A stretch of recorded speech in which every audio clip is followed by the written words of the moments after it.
Shalom Bapak Ibu Saudara dimanapun kita berada saat ini. Mari kita sama-sama di acara online service saat ini kita mau sama-sama naikkan pujian syukur kita buat Tuhan. Kita mau persiapkan hati kita mau persiapkan jiwa kita untuk kita mau sama-sama datang ke hadirat Tuhan. Bapa, ini kami Yesus, kami mau datang, kami mau bawa pujian kami mau bawa penyembahan kami di hadapan-Mu.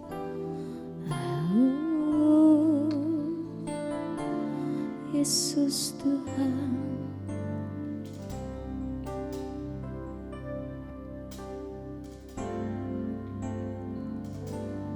jiwaku merindukan-Mu, ya Allah yang hidup. Jiwaku haus kepadamu, ya Allah yang hidup.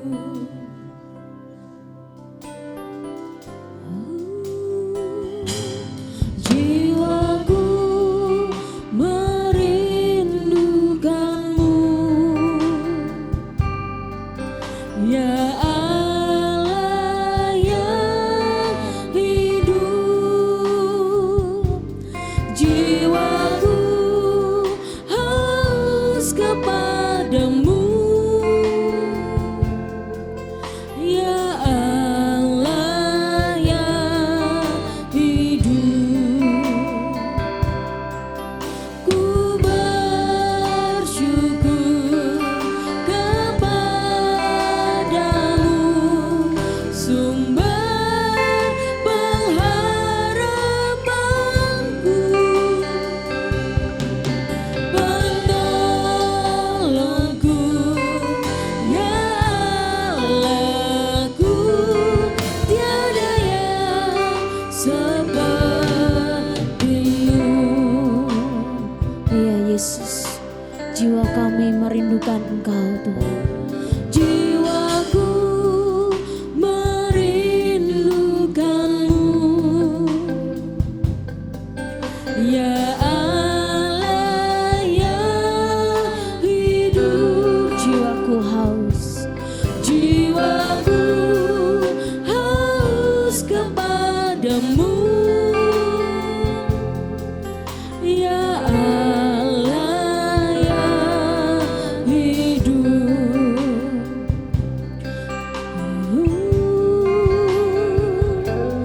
Jiwaku merindukan-Mu, ya Allah yang hidup. Jiwaku haus kepadamu, ya Allah yang hidup. Ku bersyukur kepadamu, sumber pengharapanku, penolongku, ya Allahku, tiada yang seperti-Mu. Ku bersyukur kepadamu, sumber pengharapanku, penolongku, ya Allahku, tiada yang seperti-Mu. Kita mau sama-sama sekali lagi dengan kesungguhan kita katakan, jiwaku merindukan-Mu, ya Allah yang hidup. Jiwaku haus kepadamu.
Sebab kami percaya Tuhan, Engkaulah satu-satunya sumber pengharapan kami. Kami percaya Tuhan, Engkaulah satu-satunya pengharapan kami. Haleluya Yesus.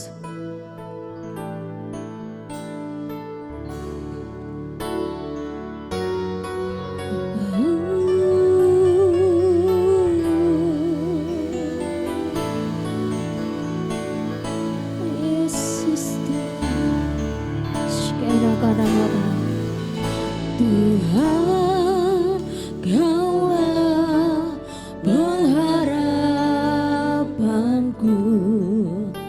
Ku percaya hanya kepadamu, Yesus Allah perlindunganku. Engkau yang selalu ku puji. Yesus, Yesus. Tuhan, Kaulah pengharapanku. Ku percaya hanya kepadamu,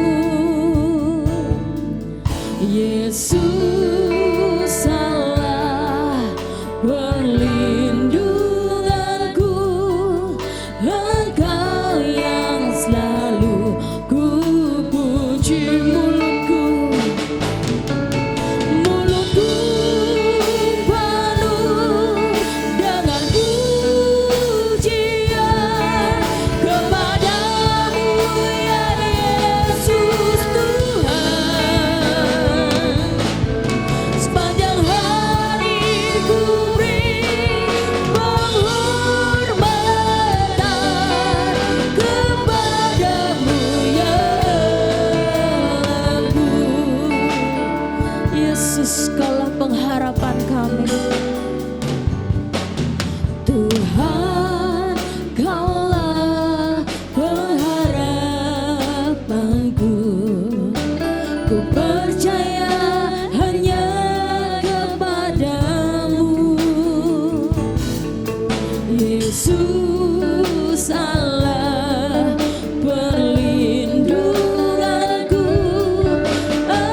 pujian, bagimu sembah.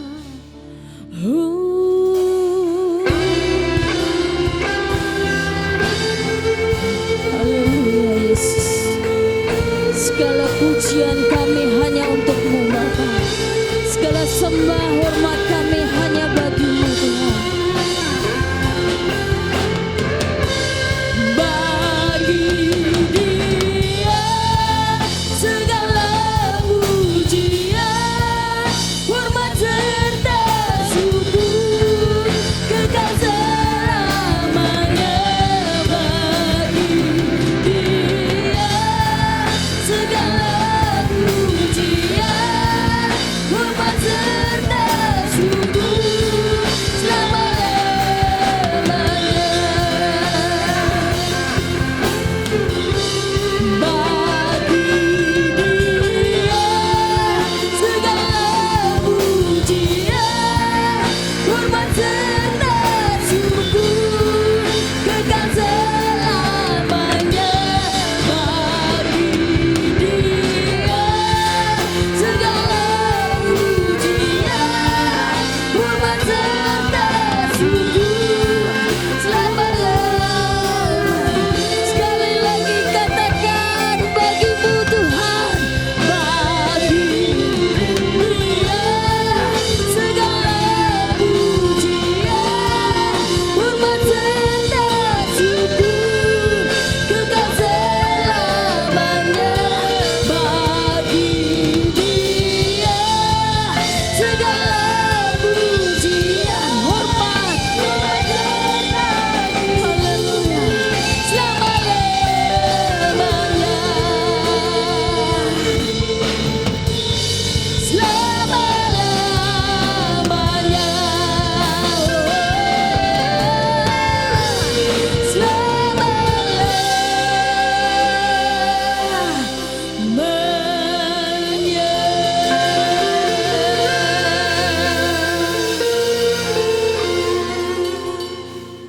Kami bersyukur buat cinta kasih-Mu bagi kami. Kami berterima kasih, kami sudah menaikkan setiap puji-pujian, menyembah dan mengagungkan Engkau. Dan jiwa kami bersuka cita karena setiap pujian yang kami naikkan. Dan kami tahu itu berkenan di hadapan-Mu Tuhan. Terima kasih, kami bersyukur, kami siap menerima kebenaran firman-Mu. Di dalam nama Yesus Kristus kami berdoa. Haleluya. Amin. Amin. Terima kasih untuk para pemuji yang sudah menaikkan pujian bagi Tuhan. Salam sejahtera bagi kita semua. Di kesempatan yang baik ini saya mau mengajak kita merenungkan firman Tuhan. Dan kita masih ada di 10 hari eh, peristiwa Pentakosta. Dan itu peristiwa yang luar biasa karena lahirnya gereja Tuhan dan terobosan terjadi. Haleluya. Berbicara tentang Roh Kudus itu sendiri adalah roh kebenaran yang diberikan kepada orang percaya, dan itu adalah Roh Allah sendiri. Kita hidup di dalam tuntunan dari waktu ke waktu, tuntunannya dari waktu ke waktu. Dan kerja Roh Kudus menghasilkan buah roh. Bagaimana Roh Kudus bekerja sama dengan orang percaya, dengan Anda dan saya di dalam kehidupan kita. Ayat firman Tuhan yang pertama saya kutip di dalam Galatia pasal yang kelima, ayat 16 sampai 17, terjemahan sederhana Indonesia. Firman Tuhan berkata demikian, dan inilah nasihat saya kepada setiap kalian, hiduplah dengan taat kepada pimpinan Roh Kudus. Dengan demikian kamu tidak lagi memuaskan keinginan-keinginan badanimu yang jahat. Karena keinginan badani kita selalu berlawanan dengan keinginan Roh Kudus, dan keinginan roh berlawanan dengan keinginan badani kita. Karena keduanya saling bertentangan, dan keduanya ada di dalam diri kita masing-masing. Jadi kita tidak bisa hidup sesuka hati kita. Lewat firman Tuhan ini disampaikan bagaimana kita hidup dengan pilihan. Terkadang pilihan kita adalah pilihan yang membawa kepada maut, kematian, atau kerugian. Tetapi kalau kita ikut di dalam pimpinan Roh Kudus, Roh Tuhan yang ada di dalam diri kita, dan itu akan membawa kita kepada damai sejahtera, hidup berkelimpahan dan berkemenangan. Karena Roh Kudus itu sendiri adalah roh kebenaran. Jadi dengan kata lain, semua yang disampaikan kepada umatnya adalah kebenaran. Dia tidak berbohong, dia tidak ada dusta di dalam setiap perkataannya. Jadi taunya bagaimana bahwa orang tersebut dipenuhi oleh Roh Kudus? Simpel saja tentunya. Jika Roh Kudus adalah roh kebenaran dan orang benar yang hidup di dalam kebenaran firman Tuhan, berarti dia dituntun oleh Roh Kudus. Karena Roh Kudus sendiri adalah roh kebenaran yang dijelaskan di dalam Yohanes pasal 14. Allah memanggil Anda dan saya punya tujuan dan maksud. Dan untuk hidup di dalam tuntunan roh, salah satu daripada maksud Allah yang diberikan kepada kita. Nah, ada pekerjaan Roh Kudus dan menghasilkan buah yang ada di dalam diri kita. Dikatakan di dalam Galatia pasal 5 ayat 22 dan 23 tentang buah dari roh. Dikatakan, tetapi buah roh ialah kasih, sukacita, damai sejahtera, kesabaran, kemurahan, kebaikan, kesetiaan, kelemah lembutan, dan yang kesembilan adalah penguasaan diri. Tidak ada hukum yang menentang hal-hal itu. Saya mau mengambil satu dari kesembilan yang adalah penguasaan diri. Dari kesembilan buah roh, satu yang dikerjakan oleh diri kita, yaitu penguasaan diri. Di terjemahan sederhana Indonesia dijelaskan menguasai diri kalian sendiri. Berarti kita yang mengerjakannya. Tetapi sebelum itu terjadi, sebelum kita mengerjakannya, kita harus memiliki 8 buah roh itu tadi. Kasih, sukacita, damai sejahtera, kesabaran, kemurahan, kebaikan, kesetiaan, kelemah lembutan, dan penguasaan diri menjadi milik kita. Kita sanggup mengerjakannya. Penguasaan diri di penulisan Alkitab pertama di bahasa Yunani dikatakan ekrateia, yang artinya menguasai keinginan. Dan kita perhatikan di sini, penguasaan diri terjadi Karena Roh Kudus bekerja lebih dulu dalam diri Anda dan saya.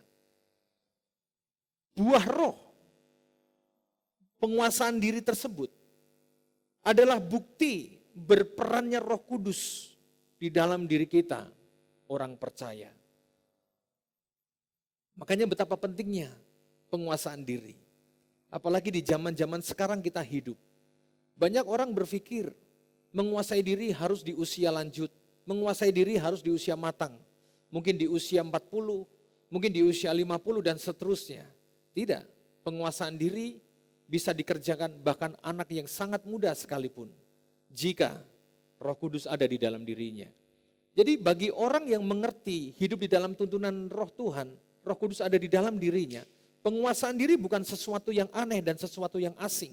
Karena penguasaan diri adalah bagian daripada buah roh itu sendiri. Dikatakan di dalam 1 Korintus pasal 9 ayat 24 dan 25 firman Tuhan berkata demikian. Tidak tahukah kamu bahwa dalam gelanggang pertandingan semua peserta turut berlari. Tetapi bahwa hanya satu orang saja yang mendapat hadiah. Karena itu larilah begitu lupa sehingga kamu memperolehnya.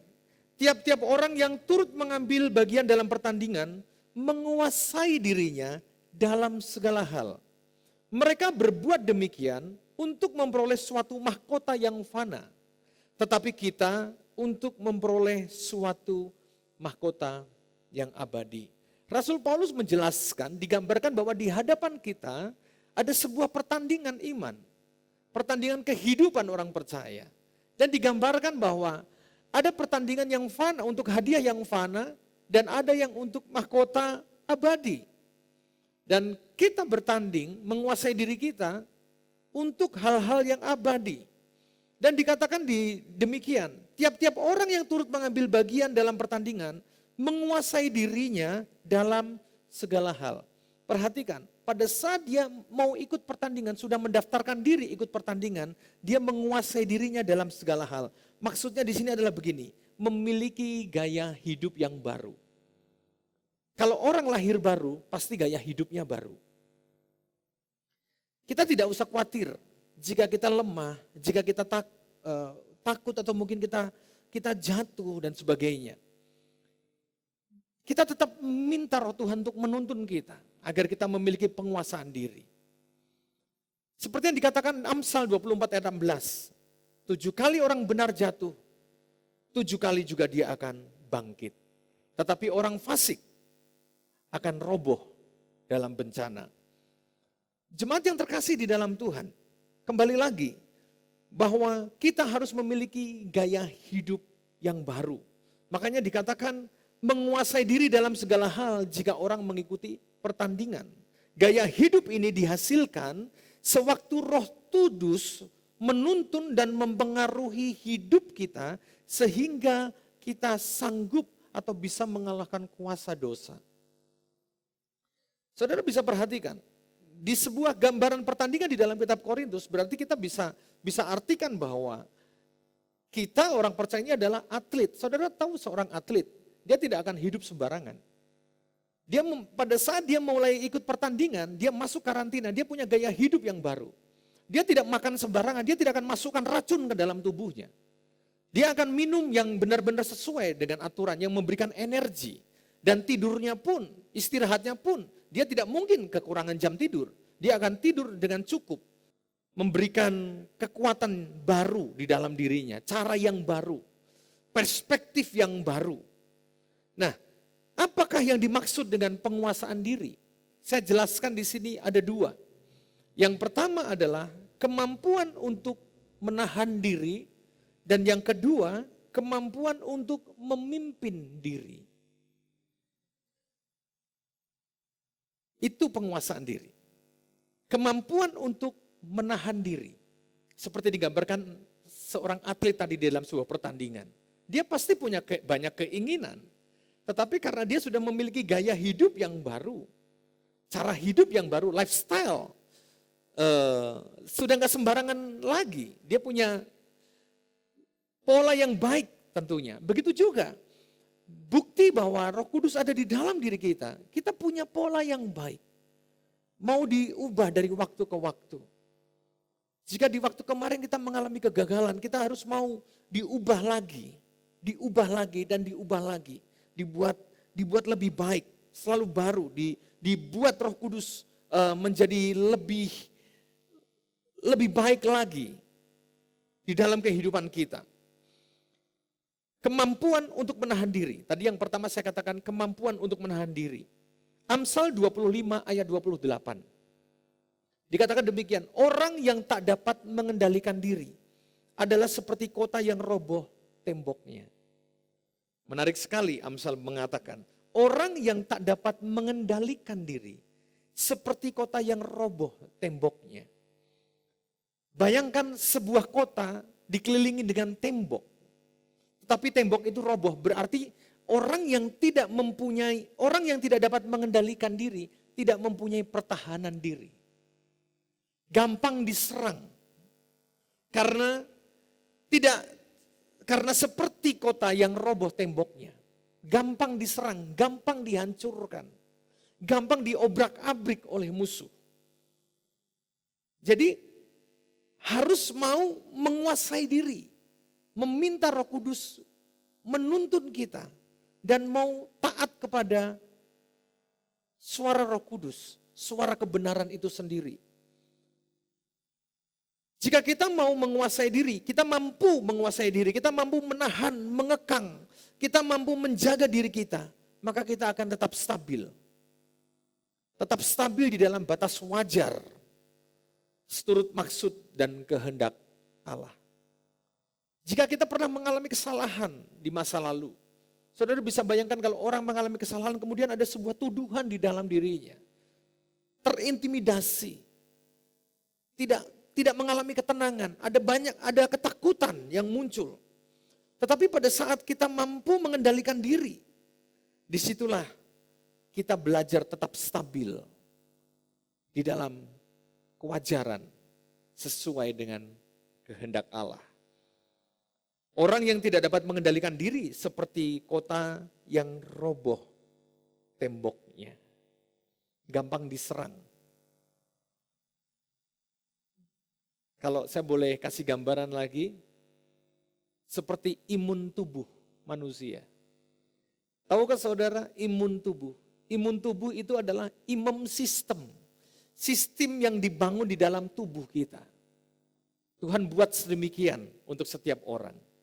Saya kasih contoh. Jika kalau orang sakit, imun sistem atau imun tubuh itu akan menolong. Ada kekuatan.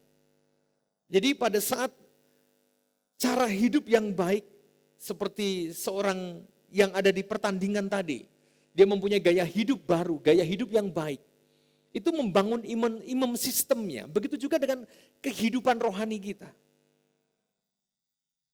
Dibangun, ada daya tahan yang luar biasa. Kalau kita mengalami sakit, jika kita imun kita baik, imun sistem bekerja dengan baik, maka kita akan cepat pulih. Tetapi ada penyakit yang justru merusak imun sistem. AIDS. Jika orang terkena HIV, yang diserang adalah imun sistemnya. Dan jika dia kena batuk, pada saat dia kena HIV dan dia kena batuk, batuk itu penyakit sepele bagi banyak orang pada umumnya. Flu itu penyakit sepele. Tetapi jika orang terkena AIDS, dan kemudian dia kena batuk atau flu, batuklah yang membunuhnya. Flu itulah yang membunuhnya. Karena imun sistemnya sudah tidak ada lagi. Semakin menurun. Dan sangat rentan. Jika dia punya asam urat itu yang membunuhnya. Nah, begitu bahayanya orang yang tidak dapat mengendalikan diri. Seperti kota yang roboh temboknya. Gampang sekali dihancurkan musuh, diporak-porandakan. Dan yang kedua, kemampuan untuk memimpin. Atau mengatur diri. Penguasaan diri, kemampuan untuk memimpin atau mengatur diri. Siapa yang memimpin diri kita kalau bukan diri kita sendiri? Kita memimpin dan mengatur diri kita. Mulai kita atur sedemikian rupa. Minta Roh Kudus menuntun kita. Suara kebenaran disampaikan dan kita mulai mengikuti setiap langkah. Langkah-langkah kita lewat suara kebenaran yang kita dengar. Berapa kali waktu saya ada berjumpa dengan seseorang. Pada saat kami ada sharing, setelah dia cerita dan kemudian saya feedback untuk bisa dikatakan memberikan kesimpulan. Dan sebelum kami berpisah, sebelum saya berdoa sama dia, saya katakan pesan saya satu, apa yang kamu dengar dari firman Tuhan, lakukan. Jangan kamu abaikan. Karena di sanalah terobosan terjadi. Nah, begitu juga dengan kita. Karena itu bukti bahwa Roh Kudus menuntun Anda dan saya. Amin. Dikatakan orang yang sabar melebihi seorang pahlawan, selanjutnya begini, orang yang menguasai dirinya melebihi orang yang merebut kota. Benar, tidak mengherankan jika Amsal berkata demikian. Kenapa demikian? Karena jika merebut kota memerlukan beberapa hari, taruhlah 1 minggu. Tetapi untuk menguasai diri tidak cukup 1 tahun. Karena itu perjuangan Anda dan saya sampai akhir. Penguasaan diri itu membutuhkan pertempuran, perjuangan yang melelahkan sampai akhir atau seumur hidup. Nah, makanya kalau dikatakan dengan jelas bahwa orang yang menguasai diri melebihi orang yang merebut kota, ini tidak berlebihan, ini benar. Oleh karena itu, mari kita mau menguasai diri kita. Kita belajar. Jika kita gagal, kita bangkit. Kita berjalan lagi. Kuasai diri lagi. Jika gagal, bangkit lagi. Kuasai diri lagi. Milikilah keinginan untuk lebih baik dan lebih baik dan lebih baik. Tanpa penguasaan diri, kita akan rapuh. Tanpa penguasaan diri, Anda dan saya tidak bisa melihat hari depan dengan baik. Penguasaan diri itu penting. Sebagai yang terakhir, saya mengulangi Galatia pasal yang ke-5 ayat 16 sampai 17. Terjemahan sederhana Indonesia. Jadi inilah nasihat saya kepada setiap kalian. Hiduplah dengan taat kepada pimpinan Roh Kudus. Dengan demikian kamu tidak lagi memuaskan keinginan-keinginan badanimu yang jahat. Karena keinginan badani kita selalu berlawanan dengan keinginan Roh Kudus. Dan keinginan roh berlawanan dengan keinginan badani kita. Karena keduanya saling bertentangan. Dan keduanya ada di dalam diri kita masing-masing. Jadi kita tidak bisa hidup sesuka hati kita. Mari miliki ketaatan kepada kebenaran atau taat kepada pimpinan Roh Tuhan. Karena itu akan membawa hidup Anda dan saya berkemenangan. Orang yang taat kepada Roh Kudus, hidupnya akan stabil. Walaupun di dalam kesulitan sekalipun, dia tetap stabil di dalam kehidupannya. Jika saudara dan saya ingin mengalami kemenangan, hiduplah di dalam ketaatan, tuntunan Roh Tuhan. Haleluya. Mari kita tutup Alkitab kita.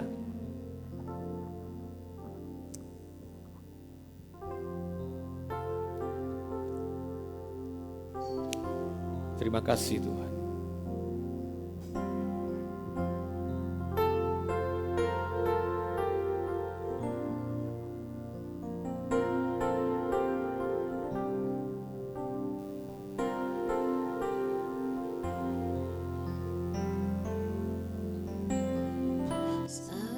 Satu-satunya yang ku andalkan, satu-satunya yang ku percaya, Engkau sumber kekuatan, sumber pengharapan, sumber kedamaian.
Kami bersyukur untuk firman-Mu. Di waktu yang singkat, kami bisa merenungkan firman-Mu. Kami tahu bukan masalah panjang atau singkatnya, tetapi jika kami meresponi kebenaran firman-Mu dan kami melakukannya, maka kami akan mengalami hal-hal baru dalam diri kami. Terima kasih, biarlah Roh Kudus-Mu menuntun kami, dan kami menyerahkan diri kami belajar taat. Karena kami tahu, kami mau dikendalikan oleh Roh Tuhan, membawa kehidupan kami menjadi stabil. Terima kasih Tuhan, kami bersyukur buat firman-Mu, dan terima kasih untuk renungan ini. Biarlah memberikan kekuatan baru kepada kami, buat kami yang mendengarnya, memberikan semangat yang baru, dan kami mau melangkah untuk mengikuti apa yang Tuhan mau di dalam diri kami. Kami bersyukur adanya. Di dalam nama Yesus Kristus kami berdoa. Amin. Kita akan masuk dalam pokok-pokok doa pada kesempatan kali ini. Dan sebelum kita masuk dalam pokok doa, para pemuji akan menaikkan pujian untuk kita ada di dalam doa.